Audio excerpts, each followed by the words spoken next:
a message for my people. Nick Dad, baby. We the new label. Yeah. Come on. Yeah. Come on, son. Now this the black sheep sticking its home. I need a crib like I'm Gatsby. I need it. In hand, just understand my Pockets that deep. with nothing to prove. I ain't got nothing to do. When they can't compete and I got nothing to lose. You see, they told me I'm the one that's gonna benefit. Yes, what's good, everybody? Benito. The boys are back. Veterans Minimum. At Veterans Minimum is where you can find the best sports betting vibe on the internet here on the You're Welcome Network. Thank you all for listening. Thank you for tagging us. Thank you for pause the continued growth of the show and the channel. Thank you all from the bottom of my heart.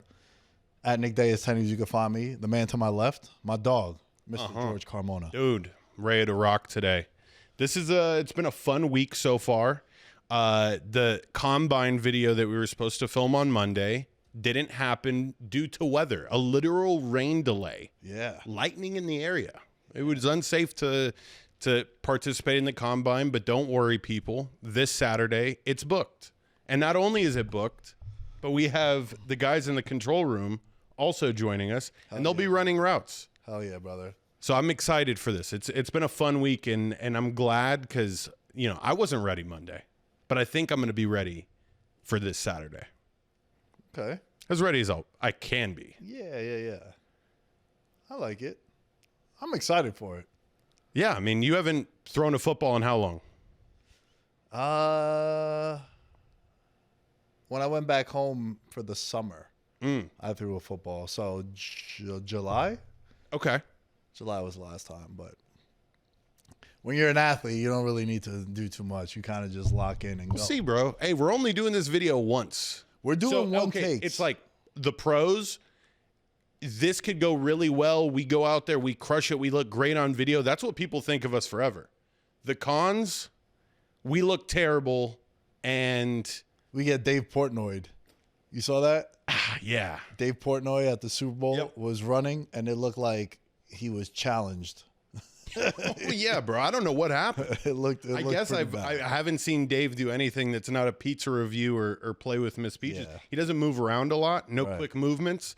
It's the perks of being a podcaster. But Well, what's we cool could with get me exposed. is I've posted videos of me playing, you know, the Sunday football leagues and shit, and like I do jujitsu, so people see me moving and grooving. But you know, I've been talking mad shit about like throwing a 20-yard out, which is like an NFL throw, you know. So I've been talking a lot of shit, but I'm excited, man. I'm excited to show off. Yeah. My rumors have it there's going to be a couple of scouts in attendance. Oh hell yeah, bro! Couple of scouts. Imagine I just start banging 50-yarders and like I get recruited through like the socials.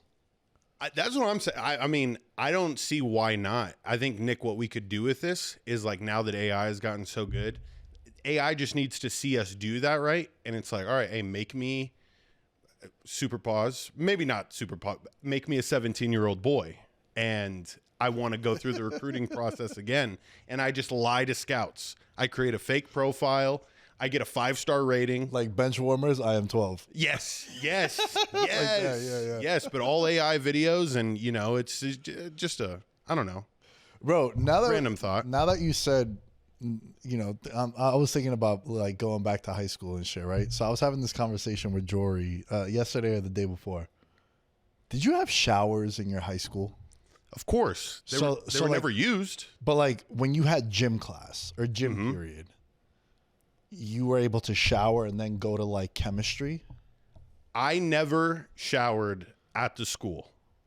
Our showers in Las Vegas high schools were mainly just storage facilities for like ping pong tables, the ball cart, hula hoops, random shit like that. So you could, I mean, if you wanted to ask, you could, but I didn't. Oh, so you had the option if you wanted to shower, you could. I don't know. Nobody ever did. Nobody wanted to be that guy, you know? Yeah. Rightfully so. I mean, what a fucking, you're going to put yourself out there on a limb like that? It is, by the way, disgusting how sweaty I was after PE and the fact that I would just toss my clothes back on and go to class. It's the grossest thing in the world. Why did I do this? Bro, when I tell you, man, that was public school in New York City to a T. Like, dude, I would go and like, so we didn't have showers. Hell, you didn't really have a locker. You would have to share a locker, if I remember correctly. It's been so long, but I know for a fact we didn't have showers. And like, bro, if you had like third period gym and it was basketball and it'd be in the summertime or like April, May, where it's super humid out, and you go and you play basketball and shit, and then you're drenched in sweat. Bro, we would go down into the locker, Axe body spray it up, Old Spice body spray it up, little deodorant, sometimes wouldn't deodorant, change the shirt, go to fucking chemistry, go to Law 101, go to art class, and then trying to mac on your girlfriend or to fucking other bitches in the high school and you smell like shit. Yeah, or just like dude, it's now obnoxious acts. Bro, Yeah, of course. Yeah. It did mask the smell well, but at the same time, it's just so gross. And by the way, at what point in time in history did we just stop the showering process? Like it weirded us all out about like taking showers because, bro, the first day of UNLV football practice that I was a part of, and it was like you finish practice and then everybody starts showering. You're like, whoa, what the fuck is this? It's a culture shock. Yeah. You know, and you're like, Jesus, all right, this is normal now. But why did I have to wait 19 years of my life to, you know, like have that fear? And it's just the healthiest thing to do too. I mean, your body's disgusting. You've had staph 12 times. I sometimes like worry 4. about like I've had I sometimes worry about bro. coming in and doing the show. Even at this distance, I'm worried. Dude, but I still have yeah, the scar from staph. but you get that by not showering after you do workouts. Yeah, well, the Yeah, two it's times stupid. I got it, I know I was being really fucking stupid. Well, the first time I got it was really dumb because, like, I trained in the morning. I came home, I played FIFA. I remember it was a Friday, and then I went back to train at night, too. And the next morning I wake up, it's like a little pimple. And then come Monday, I told you, like, I was talking to this girl, and she slept over my crib, and I woke up to the pus of the staph infection. Jesus Christ. Bro, it smelled, you know what it smelled like? Oh, Nick. Bro, it smelled so gross. like feet That's- odor. It was nasty, bro. Just and all. Not the good feet odor, not too. the- There's some good, like, I don't know about any kind of foot odor that's good. I like all my that wife's shit. foot odor. I don't know. That's weird, but, like, you know, it's like people say, like, babies have, like, a unique good smell, but I mean, babies to me smell, like, really bad sometimes, where the milk accumulates in their neck, and you kind of get some of that. Yeah. Nasty, fucking milky smell. Yeah, you know, I don't really go around smelling babies, George, but Well, I mean, Nick, have you never had a baby in the family? I feel you. Yeah. It's I've never seen a baby. yeah. Yeah, I feel you. But yeah, bro, we were just sniffing baby. talking about that, how nasty that shit was, bro. Just not fucking. It's the worst. Just thing. having to go through school the rest of the day, not showering and shit, just like super crusty. And then we'd have football practice, and then I'd walk home from football practice. So like, bro, I sweat like 2 times throughout the day. Didn't shower, then I would go home and like shower and shit. And it was just like fucking. Yeah. How didn't I get staph then? Now I'm in my 30s and I got staph 4 times. Yeah, bro. I don't know.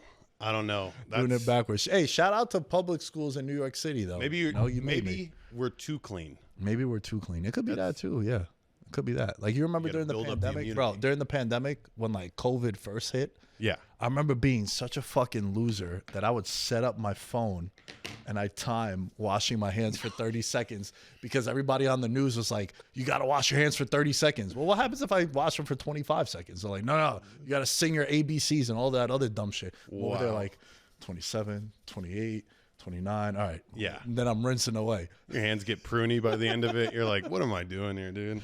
And bro, like, oh man, I was just thinking about it because randomly there'll be shit about the pandemic that pops up, and I'll have friends of mine that I've made now, especially moving out in Vegas, that they're like, bro, was New York really like this? I'm like, it's not an SNL skit. Like this was like legit. And then like my friends make fun of me to this day, like I never wore my mask the right way, dude. After 2 weeks, truthfully, there was a big like the governors and the mayors of New York had like this famous like infamous, I should say, like gathering and party Right. where they were like, yo, everything got to stay shut down. But then they were partying like in the Hamptons. I was like, listen, bro, I'm 28. COVID takes me out, then it wasn't in the cards for me, bro. I'm cool. I'm just gonna. I was fucking raw dogging it up with fucking during the pandemic. Yeah, bro. And I mean, if you look at it in the course of like how long Earth's been around, I mean, you making it to 28 about 200 years ago was like, You'd be king. bro, you've had 12 kids by then. You know, you have 4 wives. You'd have been through the ringer. You know, life had been lived. Yeah, life. So that makes perfect sense. Life would have been lived. All right, let's get into the show, bro. Let's get into the show. George, us being degenerates and us being betters, a really cool post has been going around. It was kind of similar to when we did if you won 100K and your girlfriend gave you $50, how much would you give her? Right? Or like, what would you do with the money? This is a new one that popped up. And it was a ticket that was found at a casino on the floor. Mm-hmm. And let me read you what the caption was, and then I want you to just share your thoughts with me. Basically, this person finds a ticket, and they return the ticket, and the ticket was for about $13,000. They just found a ticket. Yeah. Holy shit. So, I got it right here. So, man goes viral after being awarded $50 for returning a $13,000 casino voucher. And he says this. This is exactly why I don't believe in karma anymore. I look down at the casino floor while my friends are actively donating their entire bank accounts, and I see a ticket. First of all, fucking nerd. I swear, how are you not riding with your friends, Paul? Yeah, yeah, Are you yeah. not? You're letting your friends gamble, and you're just gonna sit there and watch. Get out the cuck chair. Fucking get in the playing field and lock in. I swear on everything, I thought it said $13.73. Turns out it was $13,735.64. I do not gamble. I never win. I do not believe in luck. I return it like a morally responsible adult. I tell you how I really feel, but I like what I do for a living. They gave him a $50 chip in return and 1 free slot play.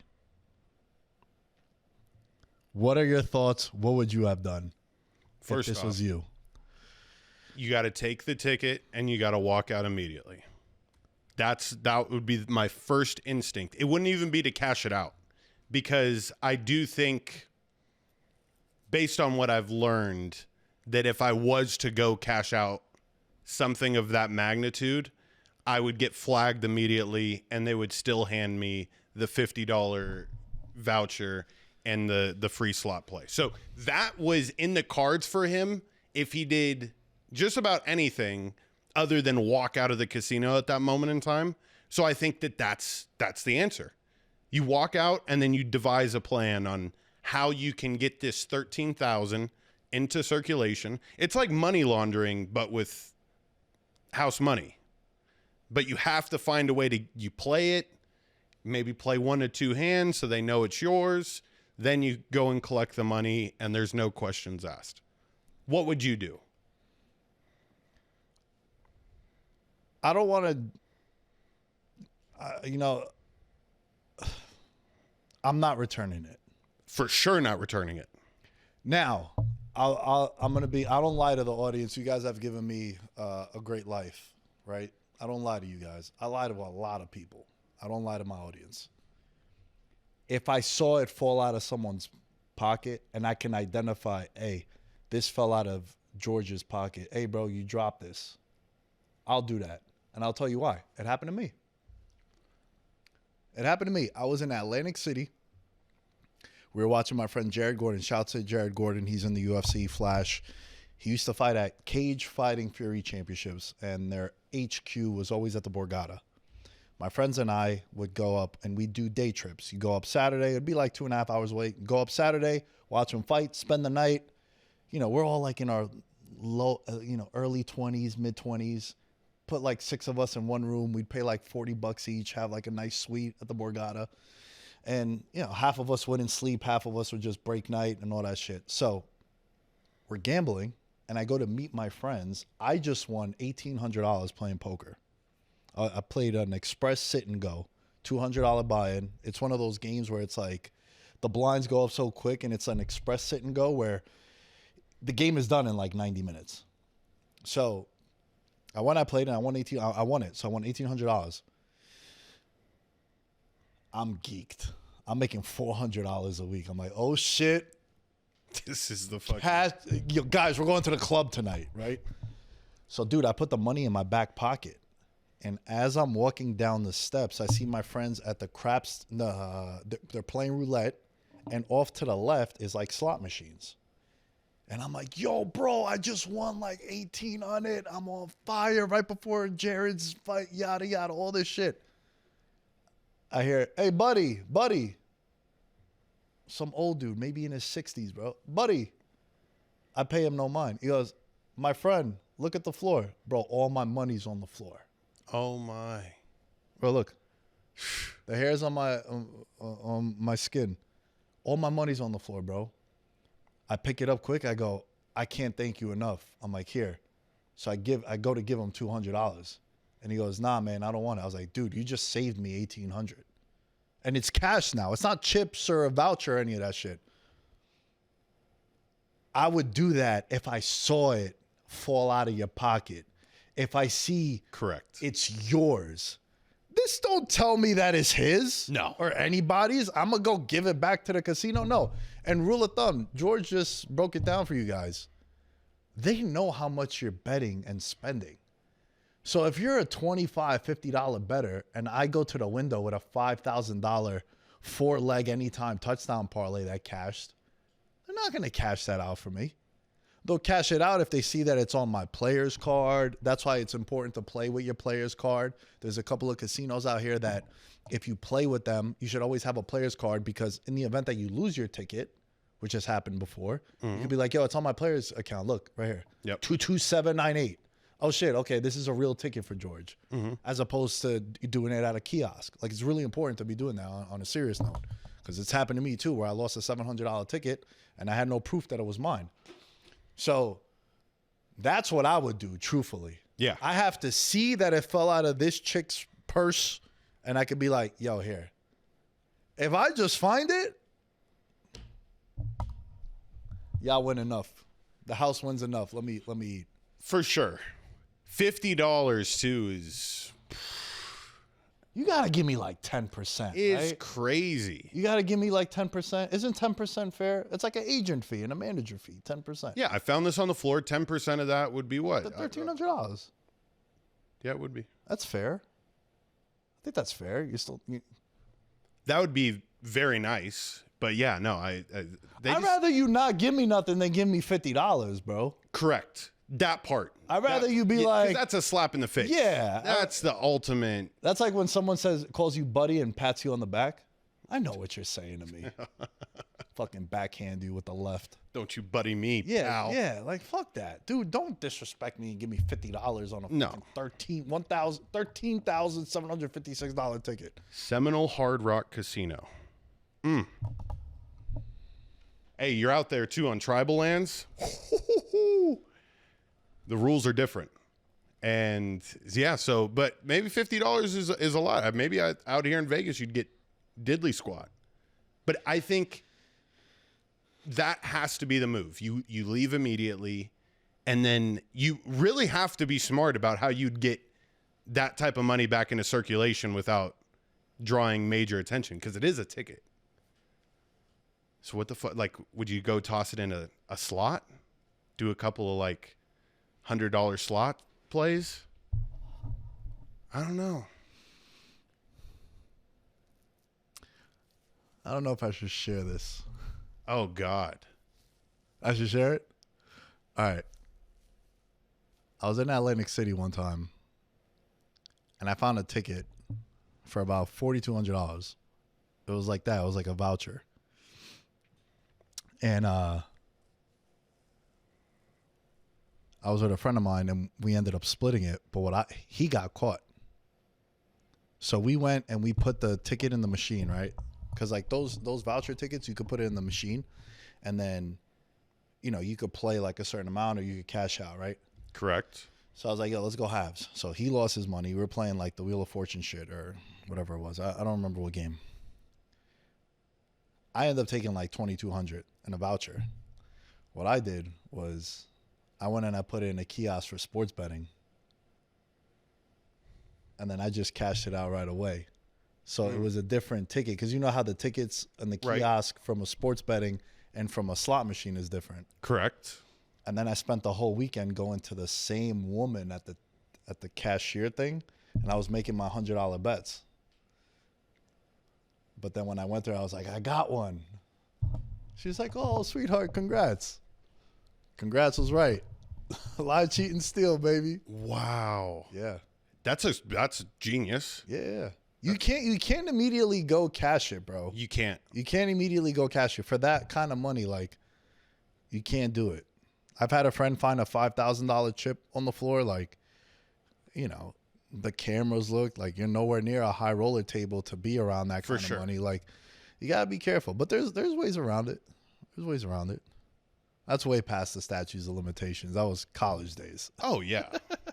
No, trust me. They'll be fine. Yeah, they'll be fine. They're rich. They'll be good. Nick, there's been something that I want to ask you about because I've been seeing this post go crazy about Vini Jr. and it's in the soccer world, and anything in the soccer world I always get back to you on. What's going on with Vini Jr. and the situation that happened? Yeah, this has been a very, very big story in the soccer world. So much so that like CNN, Fox, CBS, like all the networks are talking about it, ESPN also. So Vinicius Junior, he's a Brazilian, and he's one of the best players in the world, plays for Real Madrid. He has had a history of racism towards him pretty much everywhere he plays. He plays in Spain for Real Madrid, but it's like when he leaves to go to like Sevilla or Valencia or I don't know about Barcelona, but you know, their main ops. But he encounters a lot of racism. And there's been a history of black players across the board in Europe in soccer that face crazy racism. And we're talking about like they throw bananas at them. Jesus. They make the report was that one of the players who's Argentinian, who, not for nothing, Argentinian, not the most PC people ever. No. Like they have a history of racism. Like a lot of the comments are like, yo, just look where he's from, bro. It's like if I had a black friend and he went to Staten Island, he's like, you're not gonna believe what happened to me. I'd be like, process of elimination, I could guess exactly what happened to you, bro. Like you're in like the race capital of fucking New York City. Like, yeah, you're gonna experience racism there. So first of all, Vinícius scores one of the sickest goals in a while. Like, bro, on the wing, takes on a defender, cuts it back, goes top bins, back post. Sensational goal. And it sucks because it took away from that, because then there's a stoppage for 10 minutes. And people are trying to defend the Benfica crowd, Benfica in Portugal. They're trying to defend the Benfica crowd, how, you know, he was gyrating and dancing at the corner flag, and he was like antagonizing the crowd to do that. First of all, it's like the same losers. Remember when Jose Bautista hit that home run? Yep. With the Blue Jays, and like he hit the home run and then he fucking threw the bat and like pimped it, and you had all the fucking nerd analytics guys in baseball being like, how dare he disrespect and show out? Like, I just hit a home run. I've been with this team for a decade. I love this city. I just had the biggest moment of my career. I would have fucking pulled my balls out and be like, look what we're dealing with. Vinícius scores this insane goal, and he's been going through it because like their manager just got fired. He was a Ballon d'Or, should have won the Ballon d'Or, which is the best player in the world, a couple of years ago. And he's kind of been like rather pedestrian for his standards this year.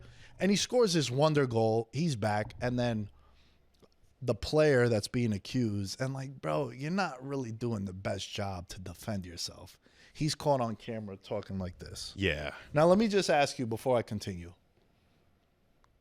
Don't this make it obvious that you said something you didn't want people to see? Super obvious. He ran immediately. As soon as he went like this, you saw Vinny just sprint to the ref because it was so blatant. But Nick, I'm glad that you were able to highlight this for me, and you answered one of the questions, and I think you can maybe even further explain it. But like this anti-racism rule that soccer has, very unique. I don't think any other sport has a rule in place that protects its players from, I mean, just the worst type of, hate possible. Not only that, but the fans also were a main reason why this rule was in place, right? It wasn't just the players talking shit to each other.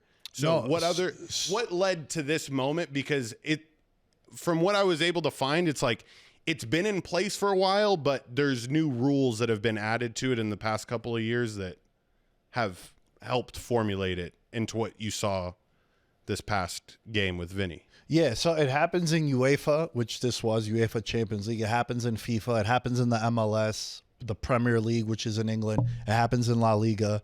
It's called the zero tolerance policy. And it allows the referee to be like, that's it. Match is over, review, done. Teams have been deducted points. So in soccer, if you win, you get 3 points. So like, are you familiar with like soccer, like how it goes? Well, I'm familiar with like the hockey point system, and I'm assuming it's the same. Awfully similar. Ties are worth so much. Right. So, but in soccer, a season starts for a team in August and it ends in May. And you play everyone twice. You play a home and away. There's 20 teams in your division, in your league. You play a home and away. That's 38 matches. 3 points is a win. A tie is 1 point. A loss is 0 points. And then it's goal differential. So sometimes, 2 teams finish with 90 points. Who scored the most goals? Oh, damn, we both scored 57. We're plus 57. Okay, next tiebreaker. So that's one of them. So teams have been deducted points where they're like, yo, y'all were throwing bananas and shit, and like you attack the players, 15 points. So you go from first to ninth, right? And let's not forget, segueing into something in a little bit, teams can get relegated too. Also, the referee has the ability to enforce a future penalty of like, yo, your next 10 games, no fans in attendance. What does that do? It hurts the budget for the team. It hurts the revenue for the team. So it is something dope in the sense of how they can police it. Because like no one really cares until the bottom line is affected. For sure. So it's happened a lot, and it's happened to him in particular. If you guys are if you guys have Netflix, there's an amazing documentary on Vinicius Junior, and it's heavily featured in that documentary how he wanted to retire after one of the incidents. It like really broke his spirit. And he's black. He's like a black Brazilian, right? And like the way they were attacking him. And the thing that was the most telling to me, when the Benfica player went like this, right?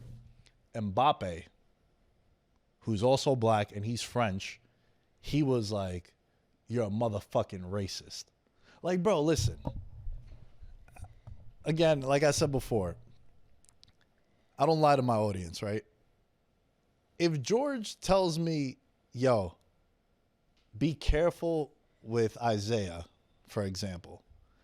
Me personally, I'm going to be like, maybe you had a bad run-in with Isaiah. If 7 other people are like, yo, be careful with Isaiah, I'm going to be like, all right, there got to be something to it, right? And the reason why I say that is because not only did Vinícius react that way, Camavinga, Mbappe, Tchouaméni, his teammates, like they all heard it. And they were like, yo, what the fuck? This is crazy. So to me, it's like they're all lying. Also, you make it pretty obvious that there's something, because you don't do this and say, dude, I'm a big fan of your work. Yeah. I'm doing this and be like, yo, fuck you, motherfucker. You a piece of shit. And way worse, right? Right. So you're making it hot. You're making it, it's like, I don't need the evidence or to hear it to understand what happened. Way back in the day, stay with me. Ray Rice and his lady go into the elevator. Fine. They come out. He's dragging her out. Do I need video evidence? to see what the fuck happened. And then I hear the story. Where I was like, bro, I didn't need to see the evidence. You know, Ray Rice got suspended for 2 games. And the report came out that Roger Goodell had seen the video. And he was like, 2 games. And then TMZ leaked it.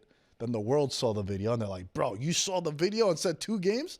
Then his career was over. Correct. So I know I kind of took you on a roller coaster there. But I'm saying, like, I don't need the evidence. Like, you doing this. I'm like, yo, not for nothing. It's like when a kid tells me he's from Staten Island, I'm like, and you're white, you're probably racist.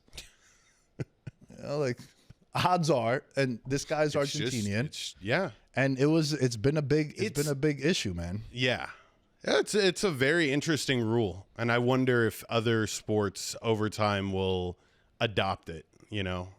You hear all those reports about the Utah Jazz fans. Maybe if the Utah Jazz is relevant again.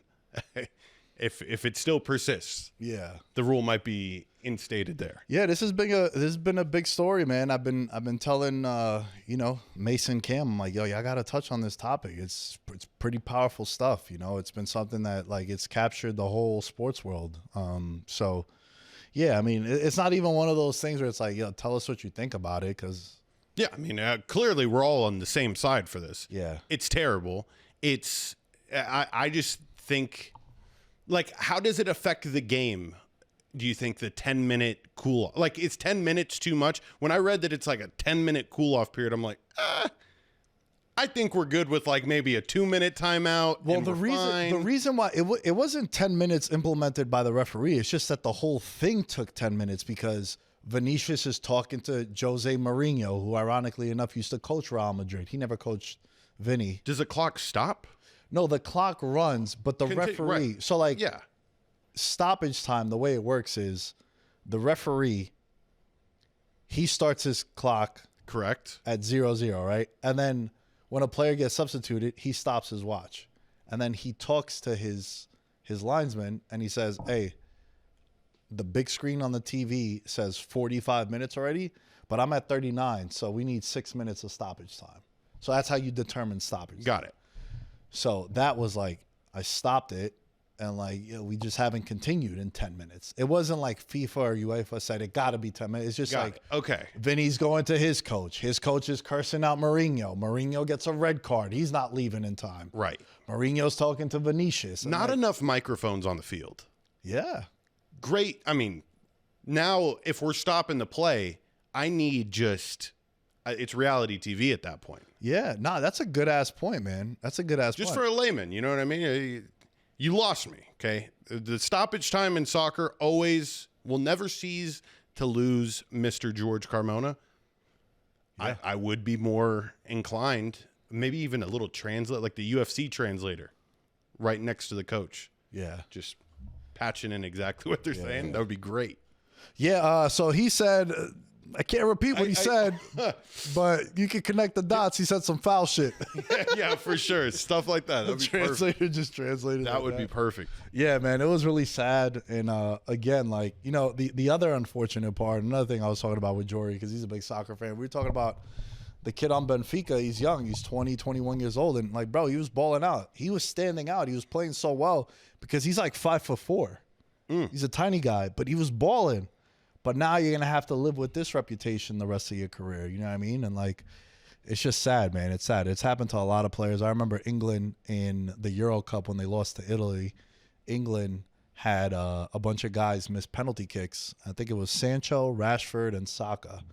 They're all black. England fucking eviscerated those guys. Like, Jesus. Bad. Like, and it's unfortunate, you know? Like, those guys were all young. They were, like, I think the oldest guy was, like, 22 years old. And it's like, well, now every time they take a penalty kick, they got that shit they got to worry about too. And it's unfortunate, but how do you police it? I think FIFA and UEFA and all these leagues do the best they can. And then in some cases, it leads to teams being relegated, which segues into this. Big conversation about tanking and how to fix tanking. There is only one solution to tanking in the NBA. And it'll never happen. But it's the only way, if you want to stop tanking, to stop tanking in the NBA. Let me hear it. Relegation. That is the only way. Soccer fans know that I am spitting bars right now with this. It is the only way it can happen. So for those that don't know, relegation, I'm pretty sure it's the last 3 teams. So you have 20 teams in like the Premier League. Whoever comes in 20th, 18th, and 19th, they get sent down. The next 3 teams come up. They get promoted, right? That is the only way. So imagine if the Utah Jazz, who right before the All-Star break benched Markkanen and Jaren Jackson Jr., and it was this whole thing like, yo, you're tanking in February, dude? Like, already you're tanking?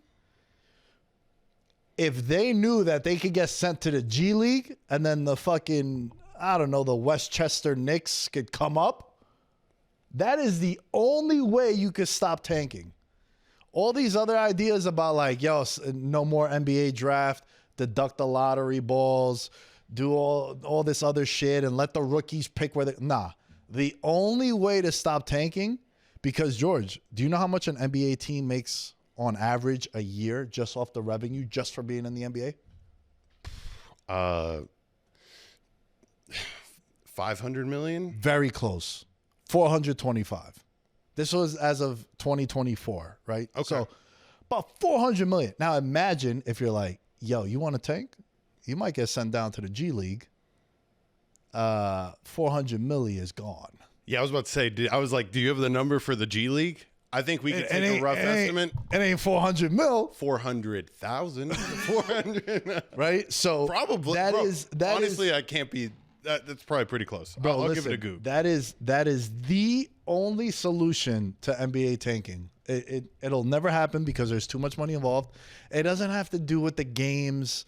It don't got to do with back-to-backs, 3 games in 5 nights. None of that shit. The only way to stop tanking, what I told you before, the bottom line, take away money from them. Tell them, yo, if y'all tank, you could get relegated and you're in the G League for a year. I mean, I love this so much, and I'm so glad that you weren't trying to change up the formula. The G League is the answer. It would be awesome. So awesome if you had 2 teams, like you had both versions of the Knicks make it to the playoffs. That would be electric. You know, hopefully, what if you had both Knicks teams face each other in the Eastern Conference Finals? The Knicks G League versus the Knicks. That would be nuts. And I think would highlight younger talent earlier and give young kids a chance to go up against, the superstars of the league and crazy primetime premier moments. Right now, as it stands, it would be the Pelicans, the Wizards, and the Kings would be gone. Are we really missing them? Nobody's missed the Pelicans in a long time. Ever since AD left, it's been pretty unbearable to watch.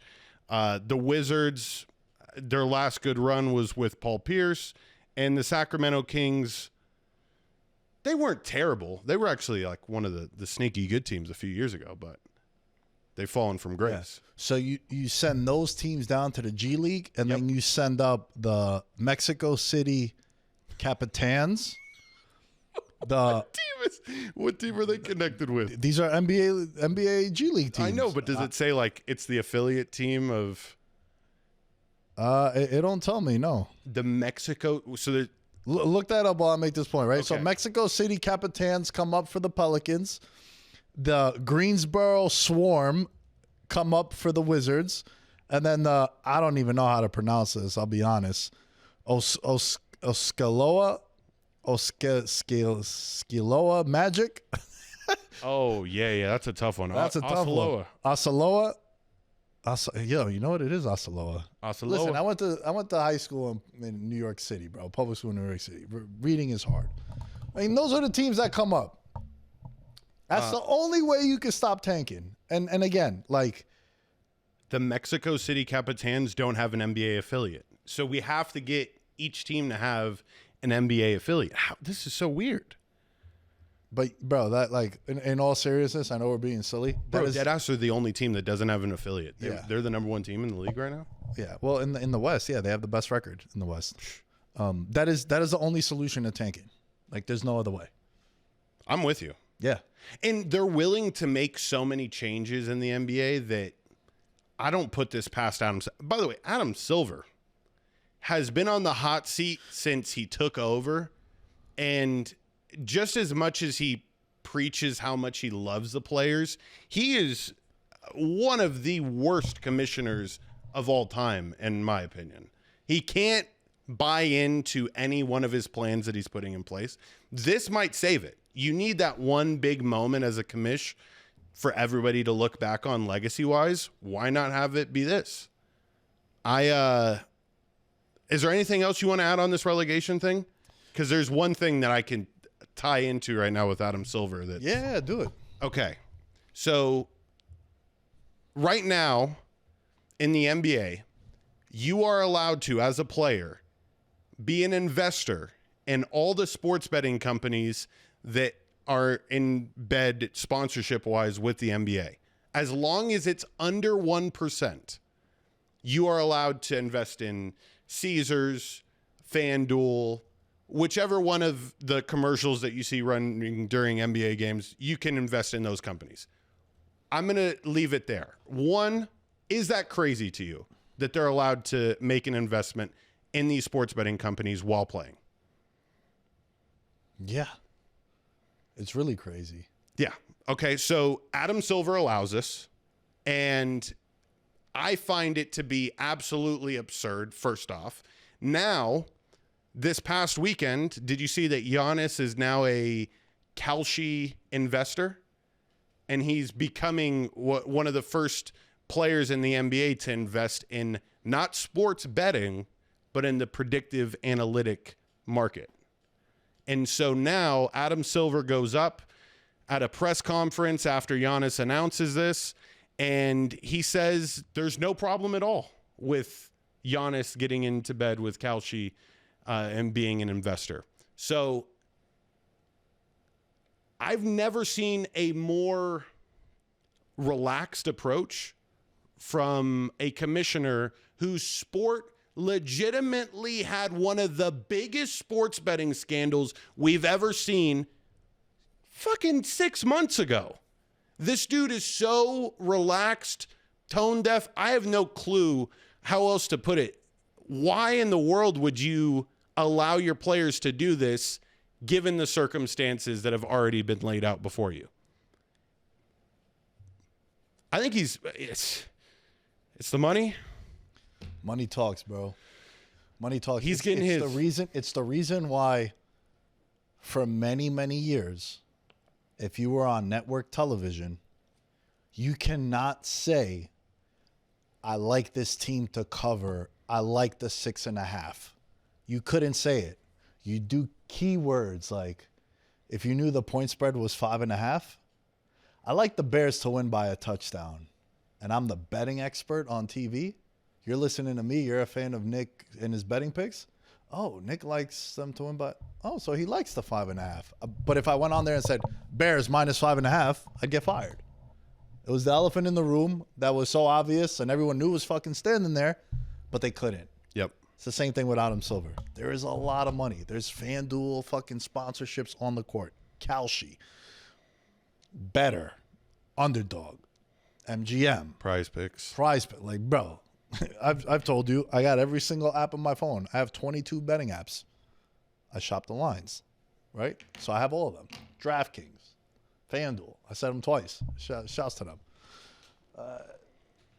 This is why, bro. Adam Silver is eating off this thing. You know why? Because the betting companies are paying the NBA team, so then the owners are happy. And then Adam Silver is like, oh, I got more for y'all. Right. Here. And it's just going to end up fucking up on such a cataclysmic scale that I'm worried that, okay, this is a legitimate question. Yeah. In our lifetime, do you think any 4 of the major sports will cease to exist as an organization? This is a great question. And I'll just start off by saying that I think the NBA will be the one. It could take 50, 60 years, but you're planting a shitty foundation. No organization can thrive when your players could be in bed with the same people that can continue to line their pockets due to their play on the court. I think the NBA will cease to exist in our lifetime. Wow, this is an amazing question, bro. This is an amazing question. I definitely want to revisit it again. Off the top, the sport I thought of might surprise you. Football. Wow. I think football would be the one. It'll get too big for itself, and it'll have to break up the. I think football, because of the injury concern, and you get more information about concussions and CTE, and you could literally get paralyzed. We saw a guy die on the field. I think the wear and tear, the playing shorter games, not shorter games, but like, you play Sunday, then play Thursday. People are getting smarter now. Like, I've had this conversation before when it's one of my favorite questions to ask women on the show when they come on is like, yo, would you let your kid play football? I love football. I don't know if I would want my kid to play football. True. Right? Like, I'd rather them do martial arts and do jiu-jitsu. I know I'm super biased, but I also love football. I'd rather them play soccer or baseball, right? Like, but football is one of the cheapest sports to play too, right? And you look at some of the cities and, the poverty around this country, like it could be an out for some people. And there's always going to be those savages that are like, yo, sign me up, bro. If I could sign for $30 million, I'm in. But I think that would be the sport when you ask that question. And again, this is rapid fire. Yeah. It was the first one I thought of because of the ramifications of you down the road. Like you see some guys get addicted to opioids.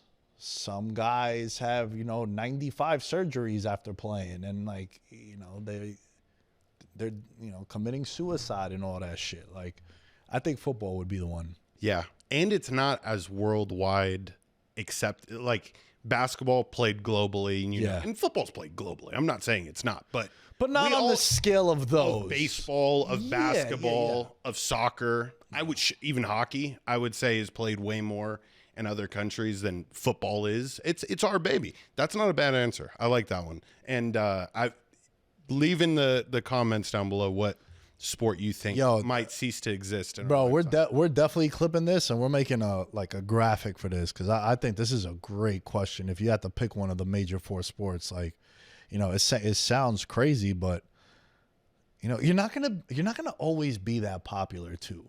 Mm-hmm. Like the 80s and 90s, baseball was popping. And then basketball got super popping in the 90s and like early 2000s. And then football in like the 2010s on, it's been football. You know what I mean? Like, that's kind of how things are projecting.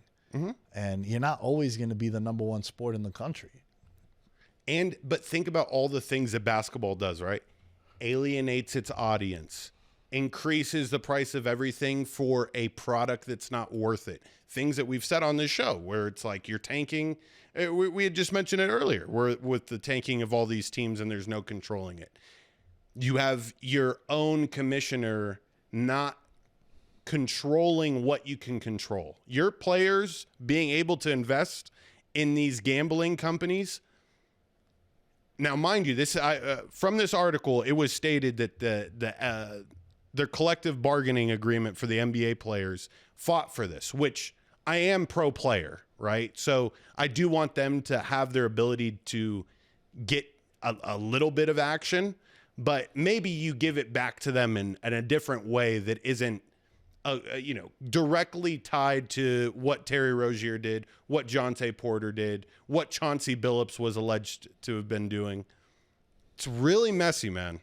It's messy, and if they don't get control of it quick, it could derail so fast. And they know that there's a lot of young superstars that are coming up. But Nick, I mean, shit. Look at here. I know we don't want to keep harping on this forever because we do have a football topic. But look at what happened with golf and Live Golf. You don't think it could happen until somebody backs the Brinks truck up, restarts your same exact idea, tweaks all the shit you were missing, and now they're more successful and more popular. It could happen. You want to talk football now? Yeah. Let's go. Yeah, let's talk football. The tag period has started. teams are eligible to tag players as of right now. And we put together a list of the guys that I think matter the most. And I just want to ask you a question on each guy. Would you tag him or no? Mm-hmm. Now, remember, when a player gets tagged, they make the average of the 5 highest paid players in their position. So, for example, and we'll start with who I think is the best available player, George Pickens. Coming off a career year, 93 catches for 1,400 yards, 9 touchdowns. He's in the last year of his rookie contract. What he did for this offense, I think it's helped a lot for Dak Prescott. It helped a lot for CeeDee Lamb. I'm almost positive they're going to tag him. I think they should tag him. I think for him, I would rather test and see what's available, because if you look at the production that he had this year, and is he in the best possible situation? Yeah, we said it when he signed with them. I was like, bro, he's going to kill, because as a number 2, he's probably the best number 2 wide receiver in the league. But he needs CD. But then some people will be like, he didn't really need CD this year. Right. Right? Because he really became the number 1 receiver in Dallas, even though CeeDee Lamb was on the roster too. And I know CD missed some time. But for me, I think you have to tag him if you're Dallas, because you don't really have the salary cap to make the move to sign him long term. Correct. And also, like with George Pickens, it's I like to think that his character is changing a little bit. He's maturing into a player that it's like Dennis Rodman when he was young. It was just like young and reckless and not knowing how to control his emotions in the game. And later on in his career, it became more cerebral. And I think he's headed towards that half of his career. But, Nick, if I'm wrong, and George Pickens is an absolute head case this upcoming year, and he's unbearable, and, you know, you start running into a lot of the issues that you were getting when he was with the Steelers, that's nice. Franchise tag. So now the franchise tag for him would be worth $28.8 million this year. I'd like to think it's worth 1,000-yard receiving season. And then also you got to remember, when you're franchise tagged, that is fully guaranteed. Mm-hmm. Yeah. And I think the Cowboys will make the most of this. Do you know the 2 players that were franchise tagged last year? Off the top of your head. I thought it was more than 2, by the way. It's just 2. Was Mark Andrews one of them? Mark Andrews was not one of them. Hendrickson? Nope. No. Trey Smith from the Chiefs and T. Higgins. Well, yeah, but T. Higgins ended up signing, though, after. That was the 2 that were listed. So maybe he got tagged. Because that's another thing, though. So if that is the case, because you could get tagged and then you could still work out a deal. Correct. So maybe that's what happened, because I'm pretty sure T. Higgins got paid also. But when it comes to that for George Pickens, look, you're looking at a guy who could probably sign 5 for 160 and become the number 1 on a team. Like, bro, he would be, I mean, the Patriots, the Saints. Yeah. Like, you got to think of teams with rookie quarterbacks. Yeah, but do you like him better as this role that he's in now? I love him in this role. Same. So, like, I would only want to pair him with another alpha, like the Vikings would be. That's like kind of overkill. They have a shit ton of good receivers. Hopefully they figure that out. But you get what I'm saying. Can I give you a I was hot about take? to say Cardinals, and then you would have fucking been like, you. Well, they have a number 1 wide receiver. With Michael Wilson. Michael Wilson, not Michael Carter. Michael Wilson Yeah, bro. is a stud. And he is the number 1 wide receiver. Marvin Harrison, who? Yeah. Generational talent. Pack him up. Yo, can I give you a hot take? Okay. Justin Jefferson is not on the Vikings next year. Like week one, he's not on the Vikings. Okay. From a 1 to 10 So like hot take. he's already played his last snap with the Vikings. He's not playing on the Vikings no more, no. It does not shock me. Is it a hot take? Yes. Does it make Vikings fans upset? From a 1 to 10, if 10 is like steaming hot, 1 is ice cold, what would you say you would put my take on it? I would say you're at a 8.2 on that take, because I feel the audience knows he's clearly upset. This is not the Justin Jefferson that we're used to. You hear all the rumblings of what happened with the Vikings quarterback room this year, and you witness it with your own two eyes, and you're like, yeah, I don't blame this dude. If you want to get out, bro, like, get out. Dude, you know there's been a post going around of one gotta go, and it's Chase, Jefferson, Puka, and Jackson Smith. And so who would be out for you? JSN. I agree. And I know he just won Offensive Player of the Year. Yeah. But like, yo, bro, let's not get crazy. Yeah. Let's not get crazy. Jamar is bona fide number 1, Puka 2, Jefferson 3, JSN 4. Yeah. Now, I agree with you on JSN. I think people have forgotten just how good Justin Jefferson is, because he was a top pick in fantasy, and he flopped, and he fucked a lot of people over. So there's that bias going into it too. This dude has had 1,000 yards in every season he's played. He's been in the league for 6 years. He's a 1,000-yard wide receiver every single year. He missed time this year and still got 1,000 yards. He's played with Kirk Cousins, fucking Bosmer, J.J. McCarthy. Like, he ain't playing. Like, listen, Jamar Chase is amazing, and we saw him kill it with Joe Flacco and with Jake Browning last year, or the year before when Burrow got hurt. But, like, he's playing with Burrow. Puka's only caught passes from Matthew Stafford. You're playing with alphas. And I know JSN, Sam Darnold, now the last 2 years, and he's a Super Bowl champion. He's balling, and he's out. But he ain't a top 10 quarterback. Right. Let's not get crazy and forget who Jetta is. I think people have forgotten who Jetta is. Facts. And I think if you're a team teams to watch out for, in my opinion, one of these teams with a rookie contract, Patriots, Saints, Giants, Miami now got rid of Tyreek Hill. Maybe they'll have some space. Hell, if you're the Chargers, I've been begging for them to get a wide receiver like that. Buffalo.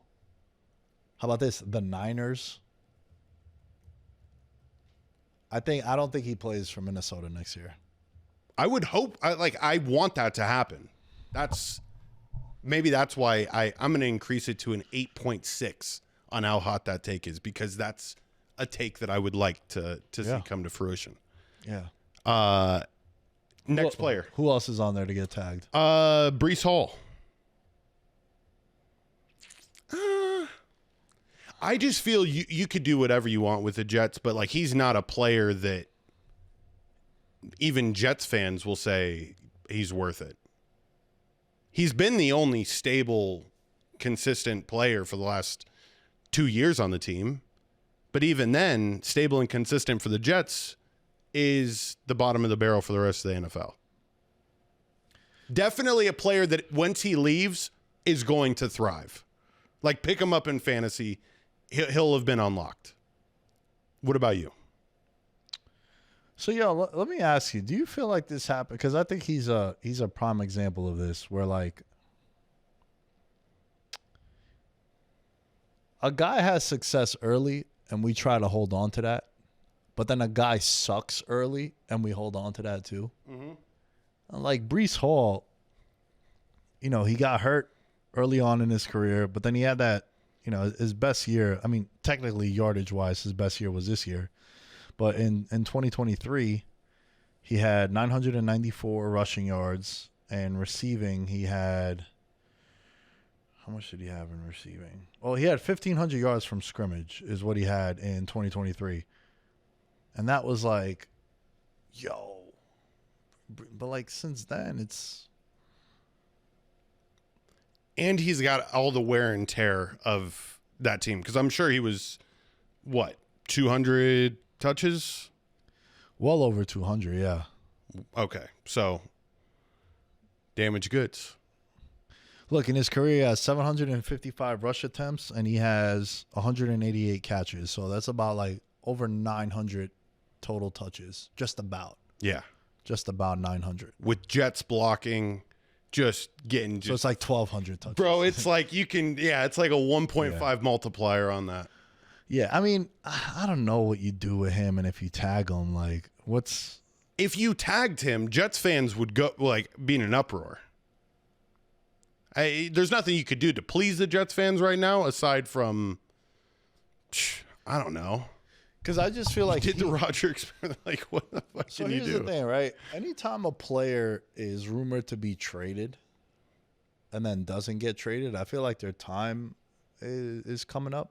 I don't ever think there's a guy, and again, I'm just rambling off the top of my head. I can't think of a guy where it's like, we're taking calls, and then you give him a 5-year deal. It's kind of like, bro, if you don't want me, just say that. Right. And let me move on and let me find someone else. That's why there's this thing that exists, Nick, that's called the transition tag. Yeah. Have you heard of that? No, what is that? So you can put a transition tag on somebody, which means you have the rights to that player, but they're also allowed to go out and interview with other teams. Yeah, they could sleep with some other people. Correct. And then you have 5 days to match their offer if you'd like. Not a lot of teams do this. It's very rare. But that's kind of like what you're talking about, where it's an older player. You know, we don't want to get rid of you. The fans love you and everything, but we're just going to put a transition tag on you. And then we're just not going to match the offer. Whatever. It just reminded me of what you said there. It doesn't happen.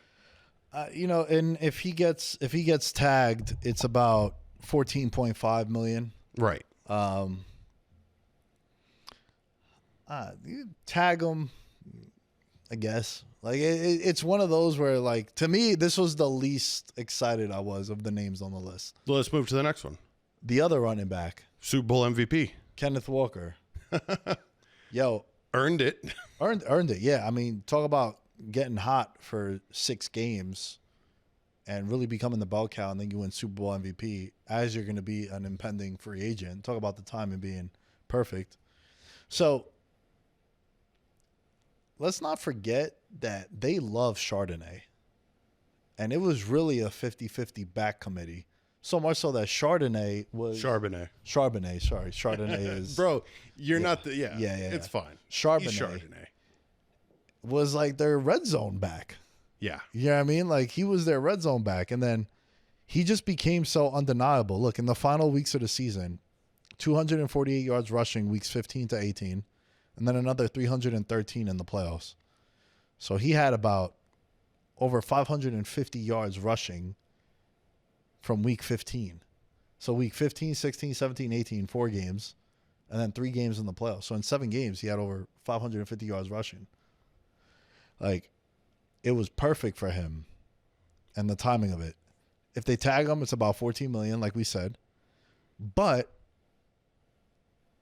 remember when I shitted on the Sam Darnold contract last year?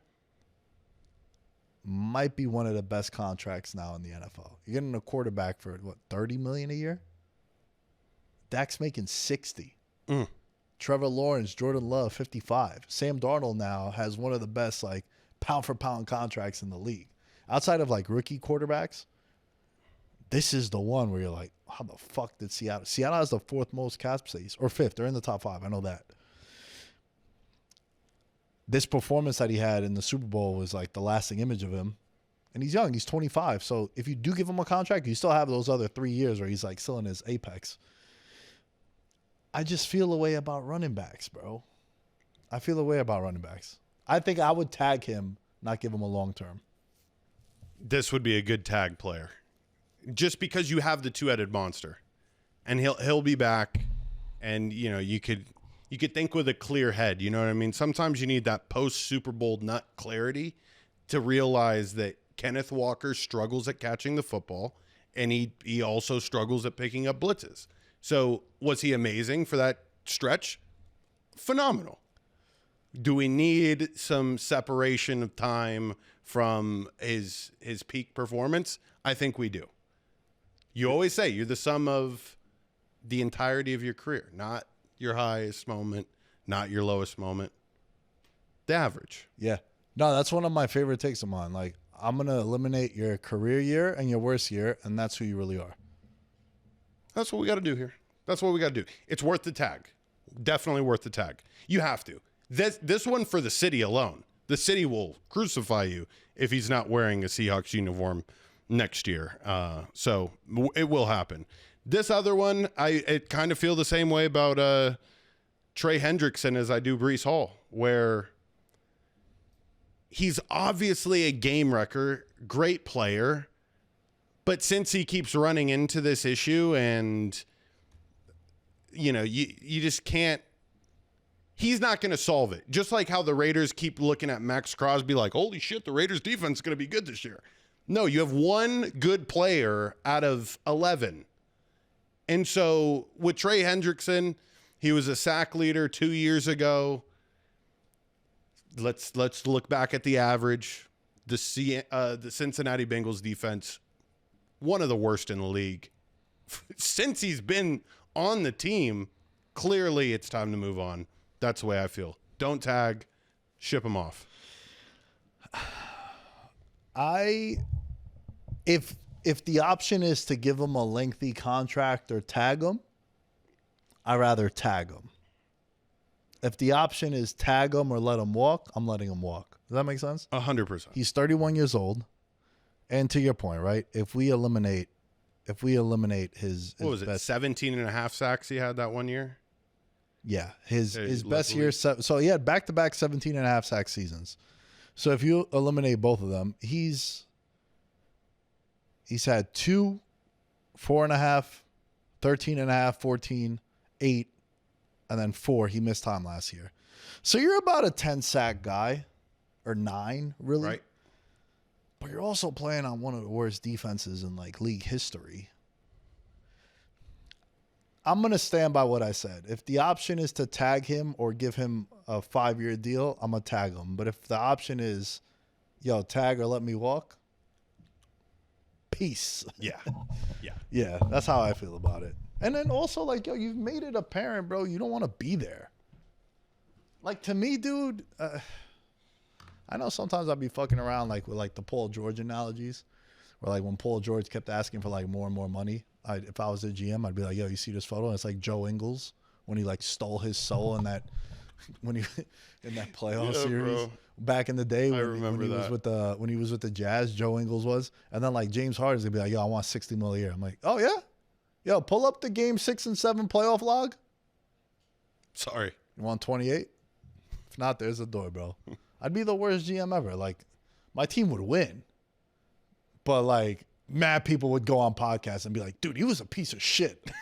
Yeah, the documentary at the documentary? The biopic at the end. Oh, bro, 100%. Legendary. Dude, he cut me at halftime, and my wife was pregnant.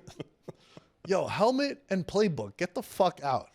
Give up a touchdown, a 70-yard bomb before half. Get out of here. Took us out of the bus and made us walk back home. What the fuck? Yeah. Yeah, shit like that. That'd be good.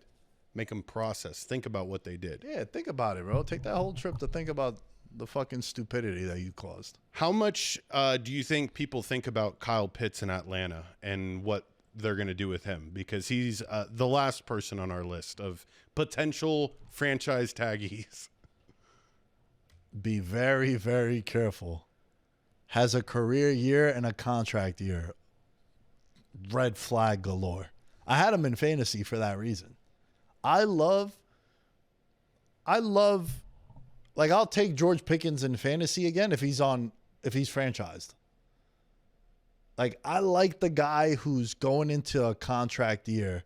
I think they're going to have their best season because they want to, and especially if they've been kind of mid their whole career. Like, look, Kyle Pitts is the highest drafted tight end in NFL history. Came out the gates, had a solid rookie campaign. Remember, they say the tight end position is like the hardest for you to transition on the offensive side of the ball. It takes a little bit of time. Then after that, it's kind of been disappointing, especially, and fair or not fair to him, it's people hold him to this like, yo, generational talent. Like, what the fuck? But, you know, for him being the draft pick that he was, 5 years in the league, he hasn't, like, really lit it up to the point where, like, to justify it. Yeah, he dealt with Arthur Smith as his offensive coordinator for a little bit there. That will hinder anybody's career. All right, so that's I'll give him the benefit of the doubt in that regard. So I say take away your best and your worst year, right? Best year was this past year. Best year was this past year. If you take all things into consideration, touchdowns, yards, and catches, right? The year before, 47 catches for 602 yards, 53 catches for 667 yards, 28 catches for 356 yards. He only played in 10 games. And then his rookie year, 68 catches for 1,000 yards. So his rookie year was his best, like, yardage-wise. But overall, the whole season, this past year was the best. Bro, you eliminate those two, you're a 600-yard tight end. Yeah.